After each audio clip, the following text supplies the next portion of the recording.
Uma vida com propósitos, de Rick Warren. Dia 21.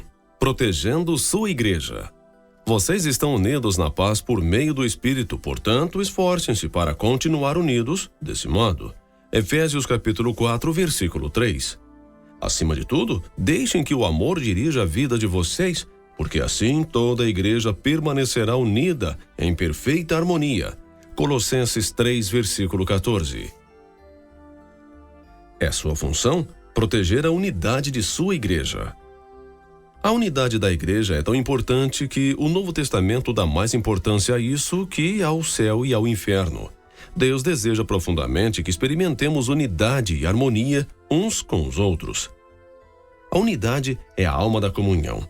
Destrua-a e estará removendo o coração do corpo de Cristo. A unidade está no âmago daquilo que Deus deseja que experimentemos na vida conjunta da igreja. Nosso modelo supremo de unidade é a Trindade. O Pai, o Filho e o Espírito Santo são totalmente unidos em um. O próprio Deus é o maior de todos os exemplos de amor sacrificial, de humildade para com os outros e de perfeita harmonia. Assim como qualquer pai, nosso Pai Celestial tem prazer em ver os filhos em harmonia uns com os outros.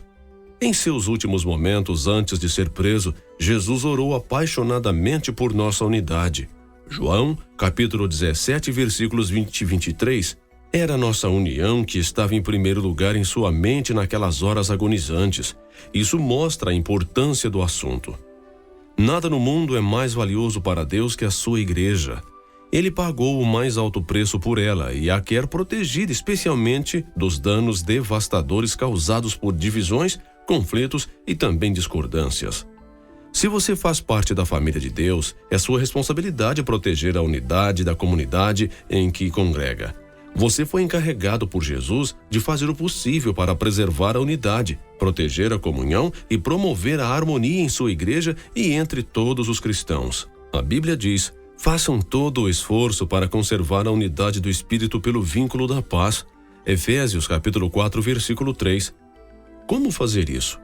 A Bíblia nos dá algumas orientações. Concentre-se no que temos em comum, não em nossas diferenças. Paulo recomenda: concentremo-nos nas coisas que contribuem para a harmonia e no crescimento de nossa comunhão conjunta. Romanos capítulo 14, versículo 19. Como fiéis, compartilhamos um Senhor, um corpo, um propósito, um Pai, um Espírito, uma esperança, uma fé, um batismo e um amor. Romanos capítulo 10, 12. Partilhamos a mesma salvação, a mesma vida e o mesmo futuro. Fatores muito mais importantes que as diferenças que poderíamos enumerar. É neles que devemos nos concentrar, não em nossas diferenças pessoais. Lembre-se de que foi Deus quem escolheu nos dar diferentes personalidades, formações, raças e preferências. Logo, devemos apreciar essas diferenças, não simplesmente tolerá-las. Deus deseja unidade, não uniformidade. Mas, para o bem da unidade, não devemos permitir que nossas diferenças, em circunstância alguma, nos separem. Precisamos nos manter concentrados no que mais importa: aprender a amar uns aos outros como Cristo nos amou e cumprir os 5 propósitos de Deus para cada um de nós e para a sua igreja. O conflito é normalmente sinal de que o foco foi desviado para questões menos importantes que a Bíblia chama assuntos controvertidos. Romanos capítulo 14, versículo 1, 2 Timóteos capítulo 2, versículo 23.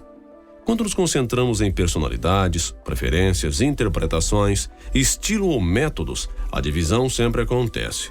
Mas, se nos concentramos em amar uns aos outros e em cumprir os propósitos de Deus, alcançaremos a harmonia. Paulo implora por isso. Irmãos, em nome de nosso Senhor Jesus Cristo, suplico a todos vocês que concordem uns com os outros no que falam, para que não haja divisões entre vocês. Antes, que todos estejam unidos num só pensamento e num só parecer. 1 Coríntios capítulo 1, versículo 10. Seja realista em suas expectativas. Agora que você descobriu como Deus quer que seja a verdadeira comunhão, é fácil ficar desanimado pela disparidade entre o ideal e a realidade presenciada em sua igreja. Mas você deve amar apaixonadamente a igreja, apesar das imperfeições que ela tem. Ansiar pelo ideal enquanto critica o real é evidência de imaturidade. Em contrapartida, conformar-se com o real, sem lutar pelo ideal, é complacência. A maturidade está em conviver com essa tensão. Outros fiéis irão decepcioná-lo e desiludi-lo, mas isso não é desculpa para deixar de ter comunhão com eles. Eles são sua família, mesmo quando não agem como tal. E você não pode simplesmente abandoná-los. Ao invés disso, Deus nos orienta. Sejam pacientes uns com os outros, fazendo concessões às faltas uns dos outros, por causa do amor que há em vocês. Efésios capítulo 4, versículo 2. As pessoas ficam desiludidas com a igreja local por muitas razões compreensíveis. A lista pode ser bastante longa. Conflitos, mágoas, hipocrisia, negligência, mesquinharias, legalismo e outros pecados. Em vez de ficarmos abalados e surpresos, devemos recordar que a igreja é constituída de pecadores de verdade, entre os quais nos incluímos. Por sermos pecadores, magoamos uns aos outros, às vezes intencionalmente e às vezes sem querer. Mas, ao invés de deixar a igreja, precisamos ficar ali e tentar de alguma forma solucionar o que for possível. A reconciliação, não a evasão, é a estrada para um caráter mais forte e para uma comunhão mais profunda. Divorciar-se da igreja, ao primeiro sinal de decepção ou desilusão, indica imaturidade. Deus tem coisas que quer ensinar a você e aos outros também. Além do mais, não há igreja perfeita para onde você possa escapar. Toda igreja tem fraquezas e problemas e você logo ficará desapontado novamente. Groucho Marx ficou famoso por dizer que não gostaria de pertencer a um clube que o aceitasse como sócio. Se uma igreja tiver de ser perfeita para satisfazê-lo, essa mesma perfeição irá impedi-lo de pertencer a ela, porque você não é perfeito. Dietrich Bonhoeffer, ministro alemão, martirizado por resistir aos nazistas, escreveu um clássico sobre a convivência na igreja, Vida em Comunhão. Nesse livro, ele sugere que a desilusão com a igreja local é algo bom, porque destrói nossas falsas expectativas de perfeição. Quanto mais cedo desistirmos da ilusão de que a igreja deve ser perfeita para a que amemos, mais cedo deixaremos de fingir e admitiremos que somos todos imperfeitos e precisamos da graça divina. Esse é o início da verdadeira comunidade. Toda igreja deveria afixar uma placa: proibida a entrada de pessoas perfeitas. Este é um lugar somente para os que admitem ser pecadores, carecem da graça e desejam crescer. Bonhoeffer disse: aquele que ama seu sonho de uma comunidade mais que a comunidade cristã em si, torna-se destruidor desta.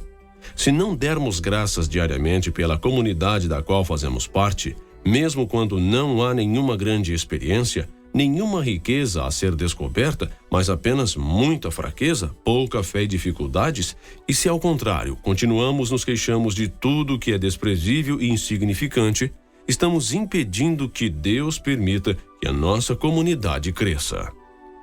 Prefira incentivar a criticar.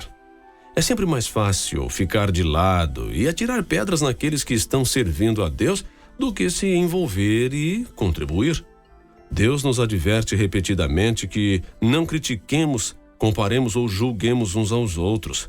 Mateus capítulo 5, versículo 9. Romanos capítulo 14, versículo 13. Efésios capítulo 4, versículo 29. Tiago capítulo 4, versículo 11 e capítulo 5, versículo 9. Criticar o trabalho que outro irmão está fazendo pela fé e com sincera convicção é interferir nos assuntos de Deus. Que direito você tem de criticar o servo de alguém? Somente Deus pode decidir se ele está fazendo o que é certo. Romanos capítulo 14, versículo 4. Paulo acrescenta que não devemos julgar nem desprezar irmãos com convicções distintas das nossas. Por que você critica as ações de seu irmão?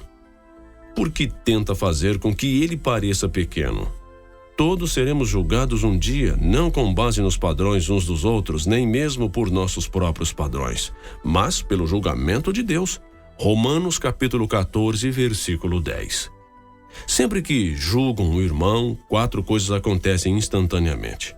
Perco minha comunhão com Deus, exponho o meu orgulho e insegurança, predisponho-me em situação de ser julgado por Deus e prejudico a comunhão da igreja. O espírito crítico é um vício dispendioso. Na Bíblia, Satanás é chamado o acusador dos nossos irmãos. Apocalipse, capítulo 12, versículo 10. Culpar, criticar e queixar-se dos membros da família de Deus é trabalho do diabo. Se fazemos o mesmo, é porque fomos ludibriados e induzidos a fazer o trabalho de Satanás. Lembre-se de que outros cristãos, não importa quanto você discorde deles, não são o verdadeiro inimigo. O tempo que desperdiçamos comparando ou criticando outros irmãos deveria ser aplicado na edificação da unidade entre os irmãos. A Bíblia diz: assim estaremos empregando nosso esforço na boa convivência fraterna. Ajudem-se mutuamente com palavras de ânimo. Não ponham seu irmão lá embaixo, apontando os defeitos dele.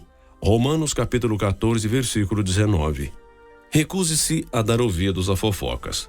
Fofocar é transmitir informações quando você nem é parte do problema nem da solução. Você sabe que espalhar fofocas é errado e, se quiser proteger a sua igreja, nem mesmo deve dar ouvidos a elas. Ouvir uma fofoca é como receptar mercadoria roubada. Isso o faz igualmente culpado pelo crime. Quando alguém começar a falar mal de alguém para você, tenha a coragem de dizer: por favor, pare. Não preciso saber disso. Você já falou diretamente com a pessoa? Pessoas que trazem fofocas a você também irão espalhar fofocas sobre você. Tais pessoas não são confiáveis. Se você dá ouvidos a fofocas, para Deus você é um criador de casos. Provérbios, capítulo 16, versículo 8, capítulo 17, versículo 4, capítulo 20, versículo 19, capítulo 25, versículo 9, capítulo 26, versículo 20. Criadores de caso dão ouvidos a criadores de caso. Provérbios, capítulo 17, versículo 4. São esses os que dividem igrejas pensando apenas em si mesmos. São egoístas, sem nenhuma evidência do Espírito. Judas 19.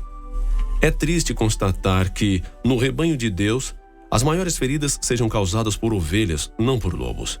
Paulo alerta sobre os cristãos canibais, que se devoram uns aos outros. Gálatas capítulo 5, versículo 15, destruindo a comunhão. A Bíblia diz que esse tipo de pessoa deve ser evitada. A difamação revela segredos, portanto, fique longe de quem fala demais. Provérbios capítulo 20, versículo 19. A maneira mais rápida de pôr fim a um conflito, seja numa igreja, seja num grupo, é enfrentar carinhosamente os fofoqueiros e convidá-los a mudar de atitude. Salomão lembra que uma fogueira se apaga quando acaba a lenha. Da mesma maneira, as brigas acabam quando o brigão e implicante é separado do grupo. Provérbios, capítulo 26, versículo 20. Pratique os métodos de Deus para a solução de conflitos. Além dos princípios mencionados no capítulo anterior, Jesus ensina à igreja um processo simples, dividido em 3 etapas. Se um dos que dizem ser seu irmão na fé prejudicar você, converse com ele. Consertem a situação entre vocês. Se ele ouvir, você fez um amigo. Se não ouvir, tome 1 ou 2 pessoas para que a presença de testemunhas torne o ato legítimo e tente de novo. Se ainda assim ele não ouvir, leve o caso à igreja. Mateus capítulo 18, versículos 15 a 17.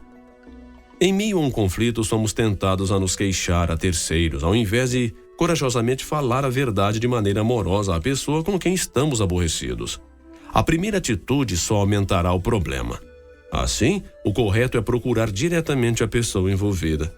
A conversa em particular é sempre o primeiro passo, e você deve fazer o mais breve possível. Se vocês não forem capazes de resolver o assunto sozinhos, o passo seguinte é levar 1 ou 2 testemunhas para que tomem ciência do problema e ajudem na reconciliação. E o que fazer se a pessoa ainda se mostrar intransigente? Jesus ordena que apresente o assunto à igreja. E se a pessoa ainda assim se recusar a ouvi-lo, você deve tratá-la como incrédulo descrente. Mateus capítulo 18, versículo 17, 1 Coríntios capítulo 5, versículo 5. Apoie seu pastor e os outros líderes. Não existe líder perfeito, mas Deus concede aos líderes responsabilidade e autoridade para que mantenham a unidade da igreja. Durante conflitos interpessoais, esse é um trabalho ingrato. O pastor tem a desagradável tarefa de agir como mediador entre membros ressentidos e imaturos que vivem em conflito. Ele também recebeu a impossível incumbência de fazer com que todos fiquem felizes, algo que nem Jesus conseguiu realizar. A Bíblia é clara sobre a maneira com a qual devemos nos relacionar com os que nos servem. Sejam obedientes aos seus pastores, ouçam o conselho deles. eles estão atentos à condição da vida de vocês e trabalham sob a estrita supervisão de Deus. Contribuam para que a liderança deles seja alegre, não penosa. Por que tornar as coisas mais difíceis? Hebreus capítulo 13, versículo 17. Os pastores um dia estarão diante de Deus para prestar contas sobre a responsabilidade de zelar por você. Eles cuidam de vocês como quem deve prestar contas. Hebreus capítulo 13, versículo 17. Mas você também terá de explicar. Você prestará contas a Deus sobre seu comportamento com relação a seus líderes. A Bíblia instrui os pastores a como lidar com pessoas que promovem dissensão no meio da igreja. Eles devem evitar discussão e ensinar gentilmente o caminho inverso, enquanto oram para que os encrenqueiros mudem de atitude. Devem ademoestar os que promovem polêmicas, rogar por harmonia e unidade, repreender os que desrespeitam a liderança e remover os perturbadores da igreja, caso não considerem os 2 avisos mencionados. 2 Timóteo, capítulo 2, versículo 14. 2 Timóteo, capítulo 23, versículo 26. Protegemos a igreja quando honramos os que nos servem no papel de líderes. Os pastores, os anciões, necessitam de nossas orações, incentivos, apreço e amor. Recebemos a seguinte orientação. Agora, amigos, pedimos que vocês honrem os líderes que trabalham arduamente por vocês, a quem foi dada a responsabilidade de encorajar e orientar vocês na obediência. Tenham toda a consideração e amor por eles. 1 Tessalonicenses, capítulo 5, versículos 12 e 13. Desafio você a aceitar a responsabilidade de proteger e promover a união em sua igreja. Empenhe-se nesse objetivo com todas as suas forças. Deus irá se agradar disso. Nem sempre será fácil. Em alguns momentos, terá de fazer o que é melhor para o corpo e não para você mesmo, mostrando preferência pelos outros. Este é um dos motivos pelos quais Deus nos colocou na família e igreja, para aprendermos o altruísmo. Em comunidade, aprendemos a dizer nós, ao invés de eu, nosso, ao invés de meu. Deus diz, não pensem apenas no próprio bem, pensem nos outros cristãos e no que é melhor para eles. 1 Coríntios capítulo 10, versículo 24. Deus abençoa a igreja que permanece unida. Na igreja Saddleback, cada membro assina um pacto que inclui a promessa de proteger a unidade de nossa comunhão. Consequentemente, a igreja jamais sofreu um conflito capaz de nos dividir. Tão importante quanto isso é o fato de que muitos desejam fazer parte dela, uma vez que se trata de uma comunidade unida e amorosa. Para se ter uma ideia, num período de 7 anos, a igreja chegou a batizar alguns milhares de novos convertidos. Quando Deus tem um grupo de novos cristãos que deseja liderar, Ele busca como incubadora a igreja mais carinhosa que puder encontrar. O que você está fazendo no plano pessoal para tornar a sua igreja local mais aconchegante e amorosa? Muitas pessoas em sua comunidade estão em busca de amor e de um lugar ao qual pertencer. A verdade é que todo mundo precisa e quer ser amado. E quando alguém encontra uma igreja em que os membros verdadeiramente amam uns aos outros e se importam uns com os outros, somente portas trancadas poderiam mantê-lo do lado de fora. Dia 25. Pensando sobre meu propósito de vida. Tema para reflexão. Tenho a responsabilidade de proteger a unidade de minha igreja. Versículo para memorizar. Portanto, concentremo-nos nas coisas que contribuem para a harmonia e no crescimento de nossa comunhão conjunta. Romanos capítulo 14, versículo 19. Pergunta para meditar. O que estou fazendo pessoalmente para proteger a unidade de minha família eclesiástica nesse exato momento? Um forte abraço e até o próximo vídeo.